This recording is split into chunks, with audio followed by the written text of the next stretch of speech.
Magandang araw mga kupals! Ngayon niyang araw ay samahan niyo ako magpastol ng mga alaga akong kambing. Ang iba nga po sa mga kambing na ito ay katas na ng aking pagiging vlogger. Vlogger yarn! Binuksan ko nga pala muna dito yung kanilang paligawan. Di na rin niya ako nahihirapan magpastol dito kasi alam na nila yung kanilang pupuntahan. Pero dumadating nga rin yung time na kailangan din silang kastiguhin ng kaunti. Pero mababait naman yung mga yan. Konting aboy-aboy ko lang dyan ay sumusunod na rin yan. Hanga nga ako sa mga kambing na ito kasi ang dali nilang turuan. At yung iba namang kambing na pumunta dun sa likod, baka meron lang ibang gamit na nakalimutan. Kaya atin na rin silang pupuntahan. Baka makapunta pa sila sa ibang kamot yan.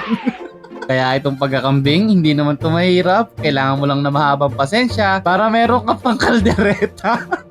Biro lang po yun. Ang ibig ko pong sabihin ay kita. Mga ilang oras nga lang ay hapon na at saka malapit ng umulan. At habang inaaboy ko nga sila pauwi sa kanilang tarima, comment mo naman kung taga saan ka para ma-shoutout kita sa susunod nating video. Kung nag-comment ka na din lang at di mo nagustuhan ang ating video, share mo naman, baka hindi rin magustuhan ng iba. At dito nga ay nakalabas na sila. Sinabihan ko nga pala sila na pumunta muna sila doon sa kabilang bakod. Makalipas lang ang ilang minuto, sinabi ko naman na doon naman sila pumunta sa likod ng bahay.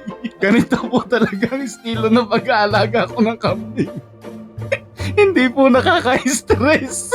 Kaya para po dun sa gusto bumahagi, 320 na lang 1 kilo. Laman tsaka buto.